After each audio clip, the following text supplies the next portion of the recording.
আজি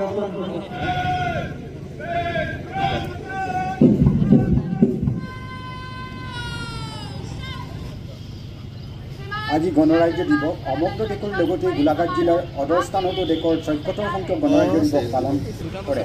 পুৱা ৯ বজাৰ লগে লগে গোলাঘাটৰ সমন্বয় ক্ষেত্ৰত মন্ত্ৰী অজন্তা নেওগৰ দ্বাৰা আনুষ্ঠানিকভাৱে ৰাষ্ট্ৰীয় পতাকা উত্তোলন আৰু অভিবাদন গ্ৰহণৰ লগতে অৰ্ধসামৰিক বাহিনী, আৰক্ষী আৰু গৃহৰক্ষী, ৰাষ্ট্ৰীয় শিক্ষাৰ্থী বাহিনী আদিৰ কুচ কাৱাজ আৰু প্ৰতীকী পথ প্ৰদৰ্শন কৰে।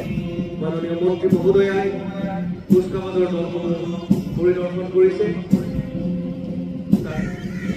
ইতিমধ্যে কুচ কাৱাজৰ দলসমূহৰ পৰিদৰ্শন কৰি সমাপ্ত হৈছে।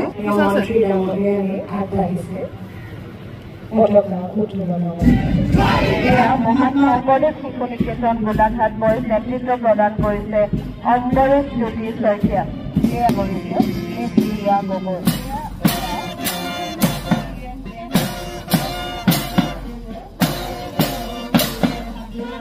গণৰাজ্য দিৱসৰ এই পবিত্ৰ ক্ষণত ইয়াত উপস্থিত থকা সকলোকে আন্তৰিক অভিবাদন জনাইছো।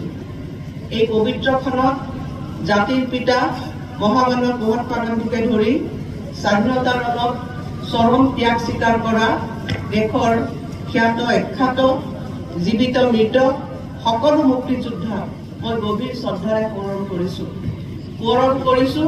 ভাৰতীয় সংবিধানৰ খচৰা প্ৰস্তুত সমিতিৰ মাননীয় অধ্যক্ষ ডক্টৰ বি.আৰ. আম্বেদকাৰ দেৱক আৰু তেখেতৰ সমিতিৰ সকলো সদস্যসকলক, দেশৰ অখণ্ডতাৰ বাবে প্ৰাণ আহুতি দিয়া জোৱানসকলক আজিৰ দিনটোত গভীৰ শ্ৰদ্ধাৰে সোঁৱৰণ কৰিছো। কাৰ্গিল যুদ্ধত শ্বহীদ আমাৰ গোলাঘাটৰ জিন্তুকৰ স্বাধীনতা সংগ্ৰামত এইখন গোলাঘাটৰ অৰিহণা আছিল অসীম। শ্বহীদ কুশল কোঁৱৰ, কমলা মিৰি, শংকৰ বৰুৱা, জনতা ৰাজেন বৰুৱা, বিজু বৈষ্ণৱ, দাৰিকী দাস, ৰাম দাস, ৰবি দাস আৰম্ভ হৈছিল গোলাঘাটৰ নুগুৰা গাঁৱত। আজি আমাৰ গণতন্ত্ৰই ৭৪ বছৰ গঢ়িছে। ভাৰতবৰ্ষৰ গণতন্ত্ৰই আজি এক শক্তিশালী স্থিতি গ্ৰহণ কৰিবলৈ সক্ষম হৈছে। আজি আমাৰ দেশে স্বাধীনতাৰ ৭৪ বছৰ অতিক্ৰম কৰি স্বাধীনতাৰ অমৃত কাললৈ ধাৱমান হৈছে।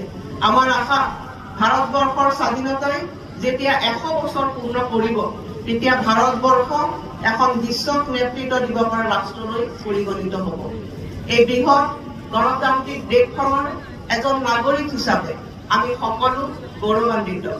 মাননীয় প্ৰধানমন্ত্ৰী শ্ৰী নৰেন্দ্ৰ মোদী ডাঙৰীয়াই ভাৰতবৰ্ষৰ ৰাইজৰ আশীৰ্বাদ শিৰত লৈ তৃতীয়বাৰৰ বাবে দেশক নেতৃত্ব দিবলৈ আগুৱাই গৈছে। প্ৰধানমন্ত্ৰী ডাঙৰীয়াৰ সুদৃঢ় নেতৃত্বৰ বাবে আজি ভাৰতবৰ্ষ বিশ্বৰ তৃতীয় অৰ্থনৈতিক শক্তি হ'বলৈ আগবাঢ়ি গৈছে। আমাৰ সকলোৰে দায়িত্ব যে মুক্তিযোদ্ধাসকলৰ ত্যাগৰ বলত পোৱা এই গণতন্ত্ৰ আৰু স্বাধীনতা আমি অধিক শক্তিশালী ৰূপত পৰিগণিত কৰিব লাগিব।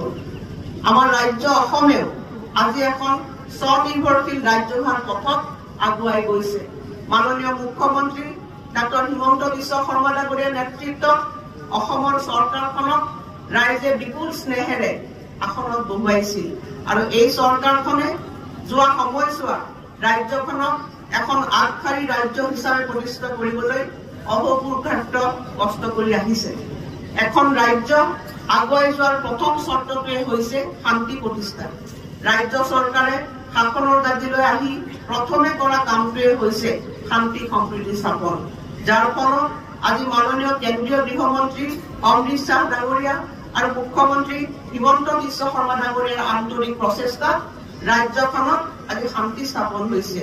BTAD এলেকাত কাৰ্বি আংলং দেশৰ ৰাষ্ট্ৰীয় পতাকা উন্মোচন কৰিছে মাননীয় মন্ত্ৰী মহোদয়ে।